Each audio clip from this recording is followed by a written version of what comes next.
নমস্কার, Pinki kitchen and ব্লগে আপনাদেরকে স্বাগতম। আজকে আপনাদের সঙ্গে অল্প একটু গোবিন্দভোগ চাল দিয়ে আলু পটলের এক দুর্দান্ত রেসিপি নিয়ে আমি হাজির হয়েছি। এই রেসিপিটি গরম ভাত অথবা রুটি পরোটার সাথে খেতে কিন্তু অসাধারণ লাগবে। তাহলে চলুন দেরি না করে রেসিপিটি শুরু করা যাক। তো রেসিপিটি বানানোর জন্য আমি এখানে প্রথমে এইরকম একটা চামচের 2 চামচ গোবিন্দভোগ চাল নিয়ে নিচ্ছি। এরপর অল্প জল দিয়ে আমি চালটাকে ভিজিয়ে রেখে দেব। তার আগে প্রথমে চালটাকে 2 থেকে 3 বার খুব ভালো করে আমি ধুয়ে নেব। এরপর 10 থেকে 15 মিনিট মতো চালটা ভিজতে দিয়ে দেব। এখানে আমি একটু করে খোসা রেখে রেখে পটলগুলোকে ছাড়িয়ে নিয়েছি। তারপর একটা কাঁটা চামচের সাহায্যে যেখানকার খোসাগুলো ছাড়িয়ে নিয়েছি ঠিক সেই জায়গায় কাঁটা চামচ দিয়ে আমি ছিদ্র করে দিচ্ছি। এই ছিদ্রটা করে দিলে ভিতরে কিন্তু লবণ এবং মশলা খুব ভালোভাবে ঢুকবে, খেতেও কিন্তু অসাধারণ লাগবে। তো এরকমভাবে সব পটলগুলোরই আমি এখানে ছিদ্র করে নিয়েছি। দেখুন এখানে সবগুলোই কিন্তু ছিদ্র করে নেওয়া হয়ে গেছে। আর আমি কিন্তু খোসা ছাড়িয়ে নিয়ে পটলগুলোকে ধুয়ে নিয়েছিলাম। এরপর পটলের মধ্যে আমি মাখিয়ে নিচ্ছি এখানে লবণ হলুদ দিয়ে কিছুক্ষণের জন্য মাখিয়ে এটাকে রেখে দেব, যাতে ভিতরে একটু লবণ ঢোকে। মোটামুটি 5 থেকে 7 মিনিট আমি রেখে দেব। তারপর আমি এখানে দেখুন মাখিয়ে নেওয়া হয়ে গেছে। এরপর এখানে যে গোবিন্দভোগ চালটা আমি ভিজিয়ে রেখেছিলাম সেই চালটা দুটো পার্টে আমি ভাগ করে নেব।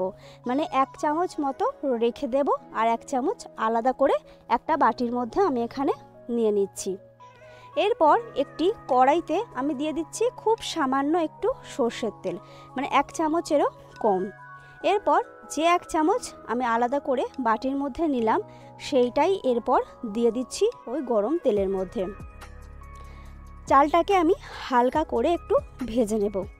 ভাজতে ভাজতে যখন একদম ঝুরু ঝুরু হয়ে যাবে তখন বুঝতে হবে যে চালটা ভেজে নেওয়া হয়ে গেছে। তো মোটামুটি 1 থেকে 1.5 মিনিট নাড়াচাড়া করলেই কিন্তু চালটা খুব সুন্দরভাবে ভেজে নেওয়া হয়ে যাবে। দেখুন এখানে একদম ঝুরু ঝুরু হয়ে গেছে, কড়াই থেকে পুরো একদম ছেড়ে আসছে। সেই পর্যায়ে আমি কড়াই থেকে খুব ভালো করে চালটাকে পরিষ্কার করে নামিয়ে নেব। তারপর ওই কড়াইতেই আমি দিয়ে দিচ্ছি কিছুটা সর্ষের তেল। তেলটাকে খুব ভালো মতো প্রথমে গরম করে নেব। তারপর লবণ হলুদ মাখানো পটলগুলোকে গরম তেলের মধ্যে ছেড়ে দেব এবং উল্টে পাল্টে পটলগুলোকে আমি ব্রাউন কালার করে ভেজে নেব। তো দেখুন এখানে পটলগুলো কিন্তু খুব সুন্দরভাবে ভেজে নেওয়া হয়ে গেছে। এরপর আমি তেল ঝরিয়ে তেল থেকে পটলগুলোকে আমি একে একে নামিয়ে নেব। তারপর ওই তেলের মধ্যেই আমি এখানে দেখুন একটু ছোট ছোট সাইজ করে আলু কেটে নিয়েছি। যেমন আমরা ঠিক সোয়াবিনের আলু বানাই ঠিক সেই রকম করে আমি এখানে আলুটা কেটে নিয়েছি। তো সেই আলুগুলোকেই আমি দিয়ে দিলাম। আমি এখানে 4টে বড় সাইজের আলুকে কেটে নিয়েছি। তারপর অল্প লবণ এবং হলুদ দিয়ে আমি আলুটাকে খুব ভালো করে ভেজে নেব। মানে হালকা একটা লালচে কালার চলে এলেই আলুটাকে আমি নামিয়ে নেব। তো দেখুন এখানে আলুটা কিন্তু খুব ভালোভাবে ভেজে নেওয়া হয়ে গেছে। এরপর তেল ঝরিয়ে তেল থেকে আমি আলুগুলোকে নামিয়ে নেব। তারপর তেলের মধ্যে ফোড়ন দিয়ে দেব একটা শুকনো লঙ্কা, 2টো দারচিনির কাঠ, একটা এলাচ, 2টো লবঙ্গ, কিছুটা সাদা জিরে আর একটা তেজপাতাকে 2 টুকরো করে দিয়ে দিলাম। এরপর ফোড়নটাকে খুব ভালো করে কিন্তু একটু তেলে ভেজে নিতে হবে। তারপর এর মধ্যে আমি এখানে দিয়ে দেব একটা বড় সাইজের টমেটো কুচি। টমেটোটাকে আমি একটু ছোট ছোট করে কুচিয়ে নিয়েছি। এরপর সেই টমেটোটাকে দিয়ে দিলাম। টমেটোটা দেওয়ার পর তেলের মধ্যে প্রথমে একটু নাড়াচাড়া করে নেব। তারপর এর মধ্যে আমি দিয়ে দেব লবণ, স্বাদ মতো হলুদ, কাশ্মীরি লঙ্কার গুঁড়ো এবং আলুর দম মশলা। এখানে 1/2 চামচ কাশ্মীরি লঙ্কার গুঁড়ো রয়েছে এবং 1/2 চামচ আলুর দম মশলা রয়েছে। আর দিয়ে দিলাম চিড়ে নেওয়া কাঁচা লঙ্কা। ঝালটা আপনারা যে যেমন খেতে পছন্দ করেন সেই অনুপাতেই দেবেন এবং লবণটাও তাই। এরপর আমি দিয়ে দিচ্ছি একটা ছোট চামচের 1.5 চামচ আদা, জিরে এবং ধনে বাটা।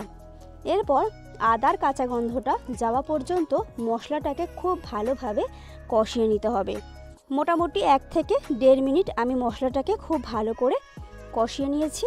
তারপর এর মধ্যে যে আলুগুলোকে আমি ভেজে রেখেছিলাম সেই আলুগুলোকে দিয়ে দিলাম। এরপর মশলার সাথে আলুটাকে খুব ভালো করে একটু কষিয়ে নেব।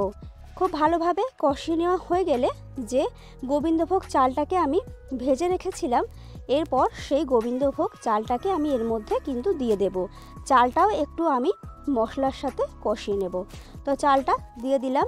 আর আলুটা যেহেতু আগে থেকে একটু ভেজে রাখা আছে, তার জন্য চালটা কিন্তু খুব বেশি সেদ্ধ হবে না, একটা খুব সুন্দর ব্যালেন্স থাকবে। তো চালটা দিয়ে মোটামুটি আবারও 1 মিনিট মতো আমি খুব ভালোভাবে কষিয়ে নেব। কষিয়ে রান্না করলে রান্নার স্বাদ কিন্তু অনেকটাই ভালো হয়।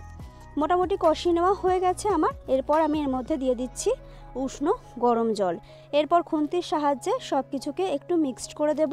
তারপর যে হাফ চালটা মানে 1 চামচ চালটা আমি আলাদা করে রেখেছিলাম, এরপর সেই চালটাকে শিলের সাহায্যে এখানে বেটে নেব। খুব মিহি করে বেটে নিতে হবে। এটাকে মিক্সার গ্রাইন্ডারেও করে নেওয়া যেত, কিন্তু যেহেতু খুবই সামান্য, তার জন্য শিলের সাহায্যে বেটে নিলেই কিন্তু বেশি ভালো হবে। তো এখানে খুব ভালোভাবে গ্রেভিটা ফুটতে শুরু করেছে। সেই পর্যায়ে আমি যে পটলগুলোকে ভেজে রেখেছিলাম, এরপর সেই পটলগুলোকে দিয়ে দিলাম। তারপর আবারও মোটামুটি 2 মিনিট ফুল হিটে এটাকে ফুটিয়ে নেওয়ার পর দেখুন গ্রেভিটা অনেকটাই কিন্তু কমে এসেছে। সেই পর্যায়ে এরপর বেটে রাখা গোবিন্দভোগ চালটা আমি দিয়ে দিচ্ছি। আর এই বাটি ধুয়ে জল দেব না, যতটা সম্ভব হাত দিয়ে দেওয়া যায় ততটাই কিন্তু আমি এখানে দিয়ে দেব। এরপর মিক্সড করে দেব। আর গোবিন্দভোগ চাল বাটাটা দেওয়ার সাথে সাথে কিন্তু গ্রেভিটা খুব সুন্দরভাবে গাঢ় হয়ে আসবে।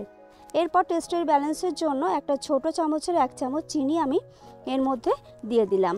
তারপর এখানে দিয়ে দিচ্ছি আমি একটা ছোট চামচের 1 চামচ ঘি দেওয়ার জন্য সেন্টটা কিন্তু অনেকটাই সুন্দর হবে।